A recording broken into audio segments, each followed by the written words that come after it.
Hello everyone, आज है 15 अप्रैल और आज इस वीडियो में हम बात करने जा रहे हैं एनएचपीसी के बारे में। देखिए, गिरावट आई है। हालांकि मॉर्निंग में आज बहुत बड़ी गिरावट थी, तकरीबन 87 रुपीज़ पे गया था, लेकिन एटलीस्ट अब धीरे धीरे धीरे करके रिकवरी लौट रही है यहाँ पर। और बाजार का भी कुछ ऐसा ही हाल है।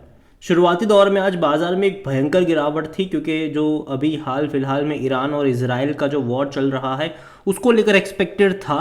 और पिछले 2 दिनों से सोशल मीडिया पर इसको लेकर बातचीत भी हो रही थी कि मंडे को जब खुलेगा तो काफ़ी बड़ी गिरावट के साथ बाजार खुलेगा। और शेयर मतलब और बाजार जब खुला तो गिरावट के साथ था, लेकिन रिकवरी लौटती हुई नजर आई। क्योंकि देखो यार, वॉर जो सिचुएशन है वो हमने रशिया यूक्रेन के टाइम पर भी देखा कि बाजार गिरा था, टेम्पररी था, वापस से उछल गया। सेम चीज़ इसराइल जो पैलेस्टाइन के टाइम पर हुआ, वो भी हमने देखा कि बाजार में शॉर्ट टर्म का पेन आया था, लेकिन वो बहुत ही छोटा पेन था, वापस से उससे बड़ी रिकवरी दिखाई। तो यहाँ पर इस बार भी मार्केट कुछ ऐसा ही एक्सपेक्ट कर रहा है, और यही वजह है कि मॉर्निंग में गिरावट थी लेकिन धीरे धीरे रिकवरी आई। लेकिन फिर भी अभी भी गिरावट है, ऐसा नहीं कि सब कुछ बढ़िया चल, ऐसा नहीं है। अभी भी शायद 2-3 दिन थोड़े बहुत अप्स एंड डाउन्स वाले होंगे, लेकिन उसके बाद मुझे लगता है कि चीज़ें बेहतर होती नज़र आ सकती है यहाँ पर। और एनएचपीसी तकरीबन 2.5% का डिक्लाइन है। मॉर्निंग में ये गिरावट तकरीबन 5% के आसपास की थी। अभी 2.5% से 3% की गिरावट है। बात करेंगे वीडियो में इसके बारे में, लेकिन उससे पहले अगर आपने अभी तक चैनल को सब्सक्राइब नहीं किया तो प्लीज़ अभी इसे सब्सक्राइब कर लीजिए, क्योंकि आगे भी बहुत सारे वीडियोस हैं जो आपको काफ़ी ज़्यादा हेल्प करेंगे। तो शेयर प्राइस 89 रुपीज़ का है आज गिरावट, लेकिन एक महीने का ग्राफ इंटरेस्टिंग है। देखिए, 82 रुपीज़ से बेहतरीन तेज़ी आई थी, 94-95 पे गया था, लेकिन बाद में गिरावट आई। एक दिन का अटेम्प्ट करा, अब 2 दिन गिरावट यहाँ पर देखने को मिली, और शायद 1-2 दिन का और पेन अगर आता भी है तो मुझे लगता है कि कंपनी पहली चीज़ खराब नहीं है। और एटलीस्ट गर्मियों के टाइम पर पावर कंपनियां मुझे लगती है कि भैया खराब नहीं होंगी। हालांकि अप्स एंड डाउन्स रहेंगे, क्योंकि अगर आप एक साल का ग्राफ देखो तो 106% का ग्रोथ है, लेकिन उससे बेहतरीन अगर आप देखो तो यहाँ पर एक बेहतरीन तेज़ी आई थी, गिरावट आई, शार्प रिकवरी आई, गिरावट आई, शार्प रिकवरी आई। अभी यहाँ पर गिरावट चल रहा है। एक इनिशियल सपोर्ट 80 रुपये के आसपास देखने को मिल ज़रूर रहा है, लेकिन मुझे लगता है कि बाय ऑन डिप्स के मौके यहाँ पर बनते नजर आएंगे आपको हर निचले लेवल पर। लेकिन साथ में एक चीज़ मैं ये भी कह दूँ कि किसी एक लेवल पर बहुत सारे शेयर्स मत खरीदना। बाय ऑन डिप्स का अप्रोच रखेगा हर 10% के डिक्लाइन पर, और जो नज़रिया है वो एटलीस्ट आपका जून जुलाई तक का होना चाहिए, एटलीस्ट जून जुलाई तक का होना चाहिए। और जहाँ तक बात करी जाए वॉल्यूम्स की, तो भाई साहब वॉल्यूम तो आज बहुत बड़ी क्वांटिटी में रहे। तकरीबन 5.5 करोड़ से भी ज़्यादा के शेयर्स ऑलरेडी यहाँ पर ट्रेड हो चुके हैं। तो काफ़ी बड़ी क्वांटिटी में ट्रेडिंग यहाँ पर चल रही है। ऑल टाइम हाई 115 रुपये का था, जो अब हाल फिलहाल में ही बनाया था इसने, और उसके बाद एक बहुत बड़ा मेजर फॉल भी हमने देखा। 90,000 करोड़ के आसपास का इसका मार्केट कैप है। और जहाँ तक बात करी जाए इसमें, तो according to Moneycontrol user 100% लोग कह रहे खरीदारी करो, बेचने की बात कोई नहीं कर रहा है। और जहाँ तक इनके नतीजे के बारे में देखिए, क्योंकि लास्ट टाइम बहुत ही ख़राब नतीजे आए थे, और नतीजे के साथ ही शेयर एक ही दिन में 16% तक गिर गया था। तो इस बार के नंबर्स इंपॉर्टेंट रहेंगे कि कैसे आते हैं।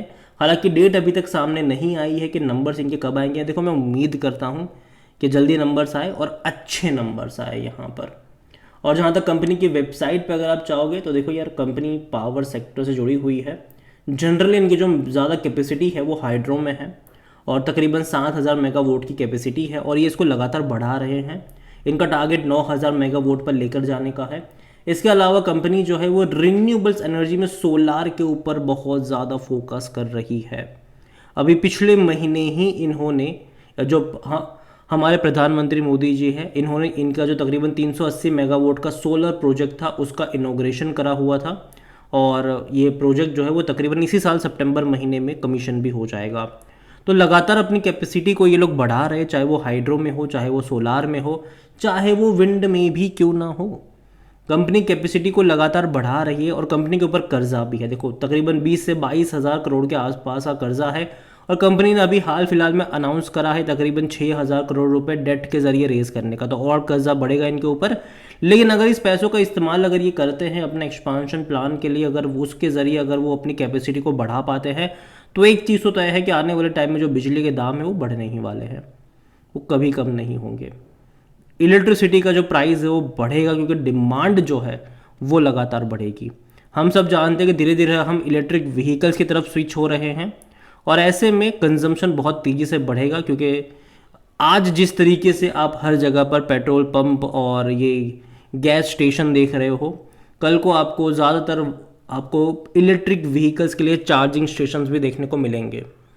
तो ये चीज़ें हैं, धीरे धीरे हम एक बहुत बड़े फेज से गुजर रहे हैं। इतना ही नहीं, मैन्युफैक्चरिंग के तौर पर भी अगर आप देखोगे तो वहाँ पर भी हम बहुत आगे बढ़ रहे हैं। और इतना ही नहीं, रियल एस्टेट में आप देख रहे हो कि भैया यहाँ पे ये प्रोजेक्ट यहाँ पर शुरू हो गया, ये प्रॉपर्टी यहाँ पर इतने में बिकी। तो जितने ज़्यादा रियल एस्टेट प्रोजेक्ट आएंगे भैया, वहाँ पर अगर लोग रहने के लिए जाते हैं तो उनके लिए भी बिजली लगेगी, कंजम्पशन ज़्यादा होगा वहाँ पर। तो ये होने वाला है आने वाले टाइम में। आने वाले टाइम में और ज़्यादा फ्लैट्स बनेंगे, और ज़्यादा घर बनेंगे, उसको चलने के लिए, ऑपरेट करने के लिए बिजली चाहिए होगी। मैन्युफैक्चरिंग यूनिट्स ज़्यादा खुलेंगे इंडिया में, उसको चलने ऑपरेट करने के लिए बिजली चाहिए होगी। इलेक्ट्रिक व्हीकल्स की तरफ अगर हम जा रहे हैं तो उसको चलने ऑपरेट करने के लिए बिजली चाहिए होगी। और गवर्नमेंट भी लगातार देखो, और गर्मियों के टाइम पे तो कंजम्पशन और ज़्यादा बढ़ जाता है। स्पेसिफिकली हाउस होल्ड कंजम्पशन की बात करो आप, तो बहुत तेज़ी से वो बढ़ता है, रैपिडली बढ़ता है वो। इवन ब्लैकआउट्स के सिनारियो भी देखने को मिलते हैं। तो गवर्नमेंट ज़्यादा पैसा पे करती है बिजली कंपनियों को गर्मियों के दौरान में, ताकि भैया ब्लैकआउट्स ना हो और फुल कैपेसिटी पर वो लोग काम कर पाए। यहाँ पर अगर हम NHPC के वैल्यूएशन के बारे में देखें तो 24 से 25 का पी है, सेक्टर पी 32 का है। देखो अभी भी सस्ता ज़रूर है, लेकिन जिस दिन इसका पी रेशियो 32 के करीब चला गया तब ये महंगा हो जाएगा। तब वहाँ पर मुझे लगता है कि एंट्री के मौके तो प्लीज नहीं बनेंगे। और 50% एनालिस्ट कहते हैं खरीदारी करो, लेकिन फिनेंशियल्स इस बार इनके इंपॉर्टेंट होंगे, क्योंकि देखो लास्ट क्वार्टर में इनके प्रॉफिट को बहुत बड़ा झटका लगा था। 490 करोड़ का ही प्रॉफिट हुआ था, जबकि इससे पहले के क्वार्टर में कंपनी 1000 से 1500 करोड़ के आसपास का प्रॉफिट कर रही थी। रेवेन्यू 2600 करोड़ का रहा, जबकि इससे पहले 3000 करोड़ तक के रेवेन्यू कंपनी कर रही थी। तो नंबर्स खराब थे, इसी चलते एक ही क्वार्टर में, एक ही झटके में 16%, एक ही दिन में 16% तक ये गिर गया था। लेकिन बाद में रिकवरी भी आई, और मुझे लगता है कि इस बार के नंबर्स इंपॉर्टेंट होंगे, कि अच्छे नंबर रिपोर्ट करने पड़ेंगे इनको। और अगर वाकई में ये अच्छे नंबर रिपोर्ट करने में कामयाब होते हैं तो कहीं ना कहीं जो इसका पी रेशियो भी है वो भी एडजस्ट होता नज़र आ सकता है, और शेयर में तेज़ी तो एक्सपेक्टेड रहेगी ही रहेगी। शेयर होल्डिंग के बारे में अगर आप बात करो तो प्रमोटर की होल्डिंग 70.95% की ही दिसंबर को थी, लेकिन अभी और कम हुई है। तकरीबन 66 रुपीज़ का OFS इन्होंने लॉन्च करा था पिछले क्वार्टर में, और तकरीबन 3.5% का स्टॉक इन्होंने रिलीज़ करा हुआ था, बेचा हुआ था। अच्छी बात यह है कि इंस्टीट्यूशंस बाइंग अच्छे पैमाने पर है, चाहे वो म्यूचुअल फंड्स हो, डोमेस्टिक हो या फिर एफआईल्स हो। लेकिन ये भी देखना इंटरेस्टिंग होगा कि मार्च क्वार्टर में भैया क्या करा है इन इंस्टीट्यूशंस ने, खरीदारी करी है या फिर बिकवाली करी है। रिटेल और अदर के मिलाकर 8.26% की होल्डिंग है, जिनमें से रिटेल इन्वेस्टर 4.45% पर है, अदर पार्टीज 3.81% का स्टेक लेकर यहाँ पर बैठे हुए हैं। ओवरऑल अगर मैं बात करूँ NHPC को लेकर तो कंपनी खराब नहीं है, लगातार अपनी कैपेसिटी को बढ़ा रहे हैं। और जो कंपनी फ्यूचर में, जो पावर कंपनी अपनी कैपेसिटी को बढ़ाने में कामयाब होगी भाई साहब, वो अच्छा खासा मोटा पैसा छापेंगे फ्यूचर में, चाहे वो टाटा पावर हो, अदानी पावर हो या फिर गवर्नमेंट कंपनीज भी क्यों ना हो। जो छोटी कंपनियां हैं पावर सेक्टर की, वो डेफिनेटली अपनी कैपेसिटी को उस तरीके से नहीं बढ़ा पाएंगे। डेट से भी जूझने वाली कुछ कंपनियां आपको देखने को मिल जाएगी, तो वहाँ पर मुझे लगता है कि ध्यान कम रखना चाहिए, ऐसी कंपनी के ऊपर ज़्यादा फोकस होना चाहिए। और स्पेसिफिकली तब जब गिरावट यहाँ पर देखने को मिल रही है। देखो मैं ये नहीं कह रहा हूँ कि अभी अभी खरीदारी के मौके, जी नहीं, हर गिरावट में बाय ऑन डिप्स का मौका ढूंढना चाहिए और लॉन्ग टर्म का आउटलुक होना चाहिए। मैं इंट्राडे की बात नहीं करूंगा, 2-3 दिन की बात नहीं करूंगा। मुझे लगता है कि यहाँ पर 2-3 साल का आपको नजरिया होना चाहिए। पावर डिमांड धीरे धीरे जैसे बढ़ेगी इंडिया में, वैसे वैसे पावर कंपनियों के दिन ऑलरेडी पलटे हुए पिछले, अगर आप टाइम में देखो तो भाई साहब ऐसे रिटर्न आज से पहले इस कंपनी ने कभी नहीं दिए। अगर आप 2009 से लेकर अब तक का ग्राफ देखोगे तो ऐसा रिटर्न आज से पहले कभी नहीं आया, क्योंकि ऐसे गोल्डन अपॉर्चुनिटीज आज से पहले कभी भी पावर सेक्टर में बनी नहीं थी कि भैया कंजम्पशन बढ़ रहा है, बिजली के दाम बढ़ रहे हैं। अगर आज से 3 साल पहले गवर्नमेंट किस दाम पे बिजली खरीदती थी, आज किस दाम पे खरीद रही है, तो भैया बहुत बड़ा इजाफा हुआ है वहाँ पर भी। तो ये सारी चीज़ें आपको ध्यान में रखनी चाहिए। अगेन जिनके पास है वो बने रहिए लॉन्ग टर्म के लिहाज से, मेरी बेचने की कभी यहाँ पर रिकमेंडेशन नहीं होगी। मैं यही कहूँगा कि हर 10% के डिक्लाइन पर बाय ऑन डिप्स के मौके आपको ढूंढने चाहिए, और जो नज़रिया है वो लॉन्ग टर्म का आपका होना चाहिए। अगेन ये मेरा पर्सनल ओपिनियन है, कोई भी इन्वेस्टमेंट एडवाइस नहीं है। ये वीडियो को यहीं पे एंड करता हूँ। पसंद आया हो तो लाइक करो, शेयर करो, चैनल पर अगर पहली बार है तो प्लीज़ सब्सक्राइब करें। और NHPC के बारे में आप क्या सोचते हैं वो भी आप मुझे कमेंट में लिख के बता सकते हैं। Thank you.